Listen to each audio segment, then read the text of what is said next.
Olá, boa noite. De acordo com uma pesquisa feita pelo SPC Brasil, hoje 41% dos consumidores adultos estão em situação de inadimplência. E no programa de hoje você vai ver o que leva uma pessoa a chegar em uma situação dessas e vai conhecer um pouco da história de Paloma, uma gerente de RH que, como ela mesma diz, ganha relativamente bem, mas que não conseguia sair do vermelho porque estava mergulhada em dívidas, principalmente em relação ao cartão de crédito. Hoje eu estou num momento aí de muita satisfação e orgulho, mas nem sempre foi assim. A Paloma ganhava o que ela mesma definiu como relativamente bem. Mesmo assim, estava mergulhada em um mar de dívidas. Eu patinei muitos anos dentro das dívidas, né?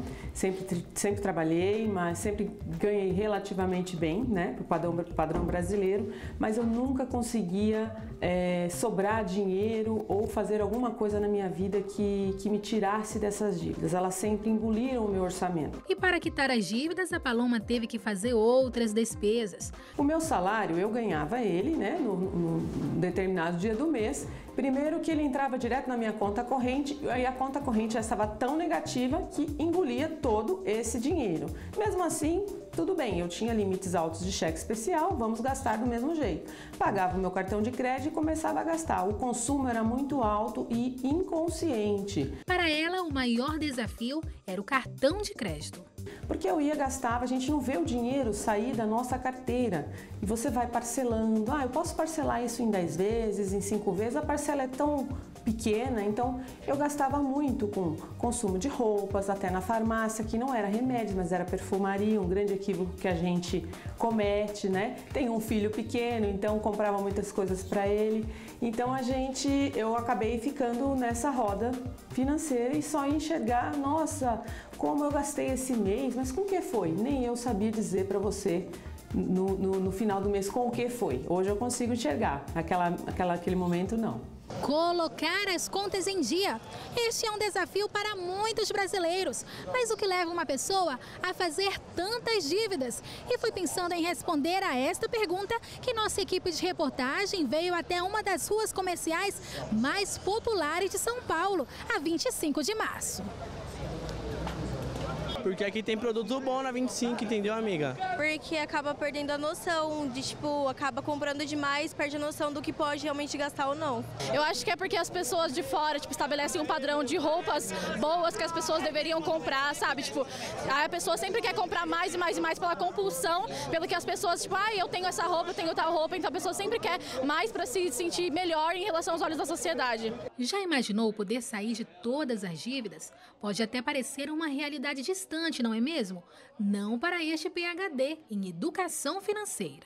E quando eu comecei a pesquisar o que aconteceu com a minha vida, eu percebi que tinha um método, um jeito de fazer. E esse jeito, que é uma metodologia chamada DSOP, diagnosticar, sonhar, orçar, poupar, 4 passos que qualquer pessoa, qualquer ser humano, seja ele um inadimplente, um endividado, um equilibrado ou até investidor, todos necessitam de educação financeira. Ele explica que o método está ligado ao comportamento e também aos sonhos do consumidor. E esse método é um método comportamental, que trabalha principalmente os hábitos das pessoas, trabalha o comportamento dessas pessoas em relação ao consumo, em relação ao que fazer com esse dinheiro que ela ganha. O dinheiro é um meio, não é um fim. Então a gente fala sempre para as pessoas que a gente precisa definir o sonho delas, né? Os propósitos delas. E isso com envolvimento direto da família. DSOP, diagnosticar, sonhar, orçar e poupar. Eu faço um diagnóstico, tiro uma fotografia e descubro o meu eu financeiro, o eu financeiro da minha família. Segundo, eu estabeleço sonhos. Nenhum dos meus familiares faria uma movimentação se não tivesse um porquê. Nós estamos falando de sonhos, propósitos. Meu filho quer o quê? Minha mulher quer o quê? O que nós queremos coletivamente? Os sonhos é o grande agente motivador da família. E aí nós temos que saber o que ele é, quanto custa, quanto vamos guardar, em quanto tempo. Não só sonhos imediatos, mas sonhos de curto, de médio e de longo prazo. Feito o diagnóstico e estabelecidos os sonhos, chegou a hora de fazer um orçamento. Saber quanto eu ganho, logicamente, quais são os meus sonhos e quanto eu vou guardar em primeiro lugar, saber que eu tenho prestações que eu também tenho compromisso para pagar e tenho ainda uma reserva estratégica. Só depois que eu vou gastar, ou seja, minhas despesas ficam para última linha. Diferente de um orçamento que as pessoas querem hoje fazem. Elas ganham, gastam, se sobrar faz. O conselho do Rinaldo é bem diferente do que a maioria dos endividados estão acostumados a ouvir. Agora sim, ele vai explicar o último passo, que é poupar. Então a gente tem o poupar como reter, proteger, guardar o dinheiro para os sonhos. Só depois disso, que eu posso investir esse dinheiro, potencializar dinheiro guardando na caderneta de poupança, tesouro direto e qualquer outro tipo de investimento. Esses 4 pilares, diagnosticar, sonhar, orçar, poupar, são agentes transformadores de vida. Eu diria que é um agente dos sonhos.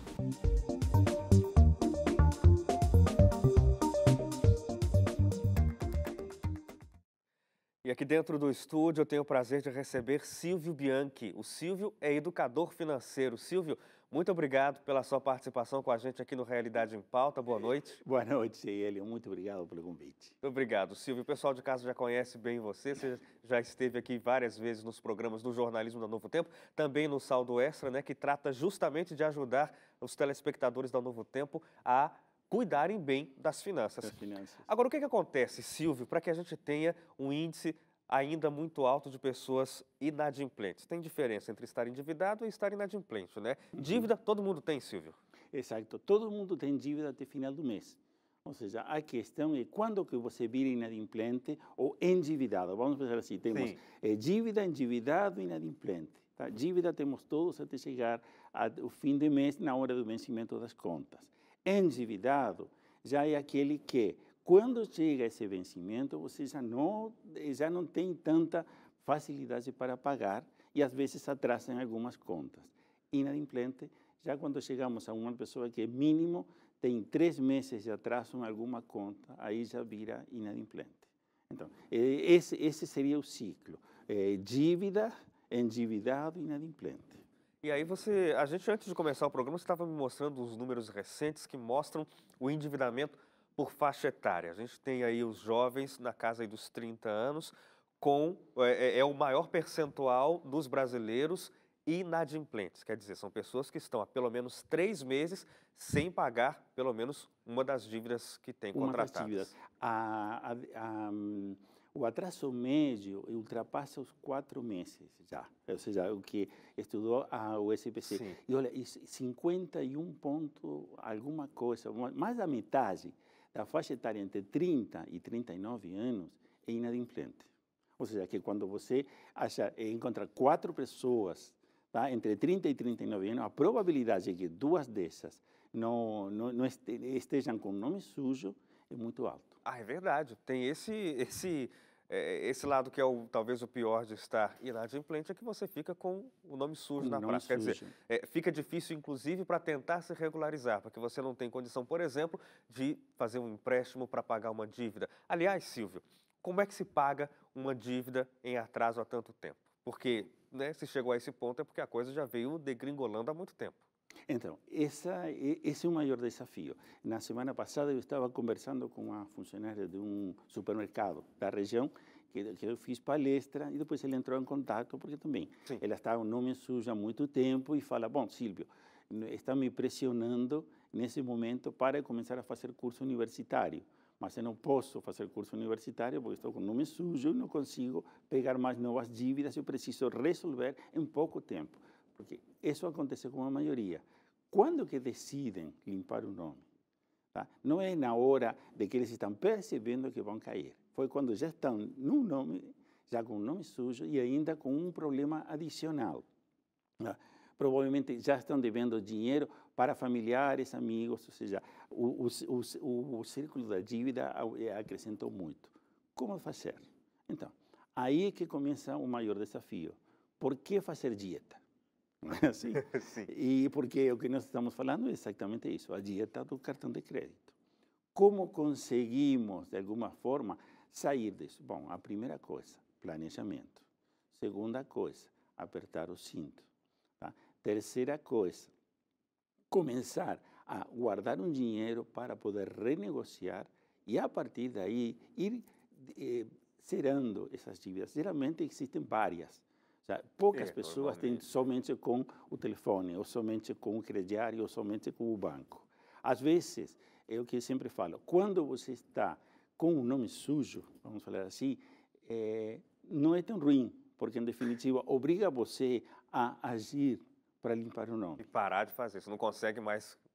porque você já não consegue mais dívida, exatamente. Você não vai conseguir mais endividar, portanto, como que faço agora para resolver? Bom, primeira coisa, vou parar de me endividar, de gerar novas dívidas.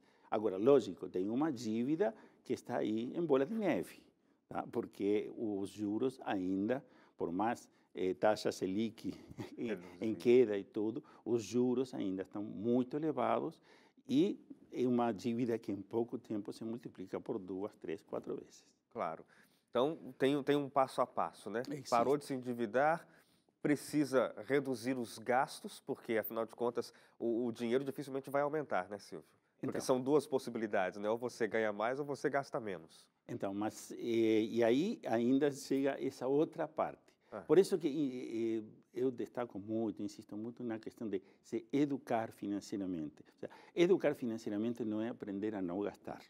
Tá? O sea, se educar financeiramente é aprender a equilibrar as suas contas, gastar menos do que ganha e respeitar o padrão de vida com relação a seus ganhos. Ou seja, todo mundo tem direito a viajar de jatinho, de passar na praia, bebendo água de coco, excelente, todos temos direito. Agora, quem não consegue pagar isso, não pode consumir algo que não vai conseguir pagar. Esse é o fato. E, lógico, nós temos determinados tipos de despesas, ou seja, temos aquelas despesas básicas, que são relativas à nossa supervivência, temos as despesas com educação, que são importantes, e vamos dividir em 3 categorias. E depois vamos ter aquelas supérfluas, que essas que nos dão qualidade, vamos falar assim, entre aspas, de vida. Agora, por que qualidade? Porque essas despesas supérfluas não é que não sejam importantes, simplesmente é que se estou num momento de aperto financeiro, é a primeira coisa que eu vou reduzir. Porque por um período, é a mesma coisa como falávamos da dieta. Bom, por um período eu não vou conseguir comer doces, eu não vou fazer tal coisa. Por quê? Porque eu tenho um objetivo que está mais à minha frente, que é ter um pouco mais de paz, de calma, de equilíbrio, tá? De harmonia. Claro. A região Centro-Oeste foi a que teve o maior número de pessoas que conseguiram quitar as dívidas. Agora, nas regiões do Norte e do Sul, houve queda na quantidade de inadimplentes que regularizaram a situação financeira. Em meio a tantas dívidas, chega um momento em que tomar uma atitude passa a ser uma questão de necessidade. Foi exatamente o que aconteceu com a Paloma. Quando eu me vi numa situação de que comprei um carro zero, né? Um carro zero, tirei da concessionária, simplesmente com 10% de entrada, que hoje esse é um grande problema que as pessoas enfrentam, porque o crédito para, por exemplo, comprar carro é muito fácil, então as pessoas vão lá e compram realmente com 10% de entrada. Eu troquei o meu carro, comprei ele com 10% de entrada, quando foi na terceira parcela, eu notei que eu não iria conseguir cumprir com aquele compromisso. E tendo já um monte de empréstimos para pagar, eu não teria mais de onde tirar esse dinheiro. Foi aí que a Paloma decidiu procurar ajuda. Passou por um curso de educação financeira, mas ela não esconde. Muito difícil, está sendo ainda muito difícil. Por quê? Porque nós temos que fazer a mudança do nosso modelo mental, que até aquele momento estava acostumado a gastar sem se preocupar com o que você estava gastando, simplesmente pelo prazer de gastar ou por uma necessidade que naquele momento você julgava necessária. A Paloma passou a enxergar a vida diferente. Eu tenho que priorizar os meus sonhos, aquilo que eu quero em primeiro, em segundo e em terceiro lugar, né? Em curto, médio e longo prazo. E no meu caso, o meu desejo, né? O meu sonho era me livrar das dívidas o quanto antes, era um sonho de curto prazo. Até fui foi um desafio muito grande para mim, porque aquelas compras que eu fazia, toda vez que eu parava para ir num shopping, por exemplo, eu tinha que parar e pensar, eu preciso disso? Isso é necessário para mim nesse momento? E aí que você vem com a consciência financeira. Não, eu não preciso disso agora. Meus sonhos têm que ser priorizados. Hoje, a inadimplência atingiu 41% da população. Foi o que revelou uma pesquisa feita pelo SPC. Mas a mesma pesquisa também trouxe uma boa notícia: um aumento de 4,93% no número de consumidores que conseguiram quitar suas dívidas. Esta representa a maior alta desde 2015. O dado mais importante é o fato de que o aumento do número de pessoas que pagaram as suas dívidas em atraso foi de quase 5%. Isso é um dado positivo, sim, mas ele não é suficiente para compensar o aumento de pessoas que têm ficado inadimplentes. Portanto, ele não é suficiente para diminuir o nível alto de inadimplência que a gente tem visto no Brasil. A região Centro-Oeste foi a que teve o maior número de inadimplentes que quitaram as dívidas. Foram 12,39%. Seguida do Sudeste, com 8,31%, e do Nordeste, que registrou pouco mais de 7%. Por outro lado, nas regiões do Norte e do Sul, houve queda na quantidade de inadimplentes que regularizaram a situação financeira. Além da crise econômica que a gente viveu, a gente tem um problema sério de educação financeira. As pessoas não colocam a vida financeira como prioridade e muitas vezes acabam indo para o crédito mais fácil, comprando coisas que não precisam e depois fica difícil de pagar, especialmente num momento de mercado de trabalho ainda muito fraco. E entre os 4,93% que conseguiram quitar as dívidas está a Paloma. Quem não quer ter dinheiro? Quem não quer viajar sem preocupação? Quem não quer dar o melhor para os seus filhos? Acho que todos nós queremos, né? Só que a gente faz isso de maneira inversa. A gente gasta primeiro para depois ver como paga. E a gente tem que primeiro ver como paga para depois gastar. Então esse é a grande chave que precisa ser mudada. É importante sim procurar educação financeira nesse momento. Para quem está com dívida em atraso, muitas vezes não dá para pagar um educador financeiro para organizar a sua vida, mas dá sim para procurar plataformas abertas. Hoje em dia tem sites na internet, como Meu Bolso Feliz do SPC Brasil, tem o canal SPC Consumidor no YouTube, por exemplo, que dá dicas de como negociar, de como se organizar, entre outros canais. Então, é importante que o consumidor busque sim educação financeira e de fato mude os seus hábitos para evitar ficar inadimplente. Hoje, a Paloma ajuda outras pessoas a conseguirem sair do vermelho. Hoje eu sonho o seguinte, eu tenho já condições de o ano que vem começar a fazer, a poupar e depois investir, né, num outro imóvel que eu estou querendo comprar, né, e eu estou querendo fazer também com que o meu filho tenha uma boa escola. E eu gostaria muito de deixar a mensagem aqui para todos que estão ou estiveram ou estão em situações até piores do que a minha, de que não percam a esperança, porque quem vai mudar a sua vida financeira é você junto com seus sonhos. E depois que a dívida tiver sido paga, é sempre importante olhar para trás e tentar fazer algum tipo de análise. O que te levou a ficar endividado? Será que foi o cartão de crédito? Será que foi a falta de controle? Isso é importante para que esse consumidor não volte a ficar inadimplente.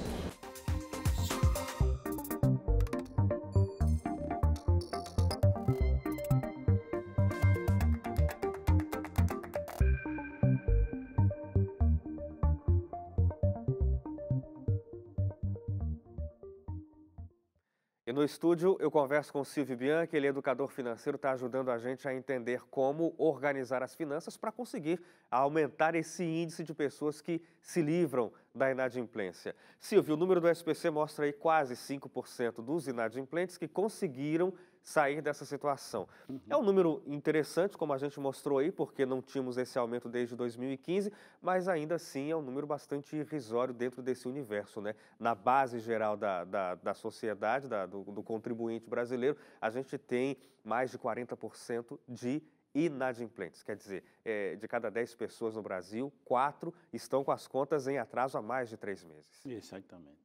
Agora, você comentava com a gente lá no outro bloco como conseguir se equilibrar. Mas você tocou num ponto que é talvez o crucial. Como não chegar a esse ponto, né? Que é a educação financeira. Como é que a pessoa consegue, Silvio, viver, ter o que precisa, mas sem entrar na dívida, na inadimplência? É um desafio focado em quê? o que as pessoas querem para curto, médio e longo prazo. E nós, às vezes, falamos de sonhos, simplesmente para que seja aquela coisa que realmente arrepia. Ou seja, quando as pessoas pensam em esses objetivos, sejam objetivos que coloquem elas em ação para alcançar isso e, portanto, ter a possibilidade de falar que não a outras. Por que as pessoas se endividam? Um pouco que nós começamos. Porque não é porque as pessoas não saibam somar, restar, não conhecem o que é uma taxa de juros, como funciona o cartão de crédito, o cheque especial, o cheque. Não é isso. É simplesmente que, para a maioria das pessoas, é a situação do nosso tempo pós-moderno. Eu quero já, eu mereço. Então, e quer tudo, né? Exatamente. Quer viajar, quer o carro novo, quer uma casa boa, mas e aí, como? E quer pagar, e quer comer ótimo, e quer tudo junto. Isso por quê? Porque esse tempo do selfie, tá? De que eu tiro a foto, marco os amigos, publico, todo mundo recebe, instantâneo, simultâneo, tempo real, que leva a que as pessoas não podem esperar. Ou seja, saber esperar é o desafio. O que acontece? Enfrentada nessa necessidade de trocar o carro, de viajar, de passar bem, tá? As pessoas aceitam que dinheiro de terceiro. Tá? E é fácil, ou seja, como falamos, todo mundo pode viajar de jatinho, mas quantos podem pagar esse jatinho? Utilizar dinheiro de terceiros, tá? Seja do cheque especial, do banco, cartão de crédito, empréstimos, é a mesma coisa.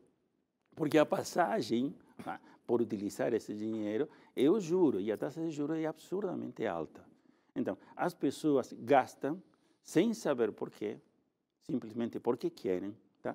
Compra por impulso, sem dinheiro, então utilizam dinheiro de outros. E a bola de neve começa por aí. Vai aumentando. Uma coisa que é interessante, você sempre toca nesse ponto, Silvio, que é planejamento. Só que por mais que se fale nisso, parece que não entra na cabeça das pessoas. Uma prova talvez seja esse número que continua alto de inadimplentes no Brasil. Você falou aí que não é porque a pessoa não sabe que paga juros, não sabe que o cheque especial não é um dinheiro seu, o banco está deixando ali, faz de conta que é seu, mas não é. As pessoas sabem disso, mas continuam fazendo uso desses recursos. É possível que há pessoas que entram num momento de, sei lá, de desespero financeiro, porque não tiveram a condição anterior de se planejar e chega no momento crucial em que precisa fazer um gasto ou acha que precisa, então busca esses meios.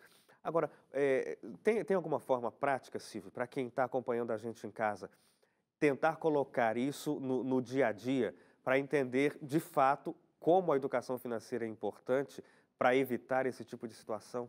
Sim, e vamos dar uma receita simples. Primeira coisa, saiba quanto você está gastando. Como que faço isso? É simples. Pega uma folha de papel, cria categorias de despesas. Água, luz, telefone, aluguel, transporte, educação, saúde. Quanto mais detalhado, melhor. Porque se eu vou decidir reduzir alguma coisa, eu preciso saber quê. Ou seja, não adianta, eu vou reduzir minhas despesas 50%. Ok, e vou cortar quê? Porque eu sei que tem coisas que não consigo reduzir. Aluguel, não vou conseguir reduzir. Poderei renegociar, mas provavelmente não vai ser na hora. Tá? Despesas de condomínio, também não consegue. Plano de saúde, você tem plano de saúde, quer manter o plano de saúde, não dá para reduzir sensivelmente. Onde que você consegue reduzir? Nas despesas de alimentação. Comer menos, não.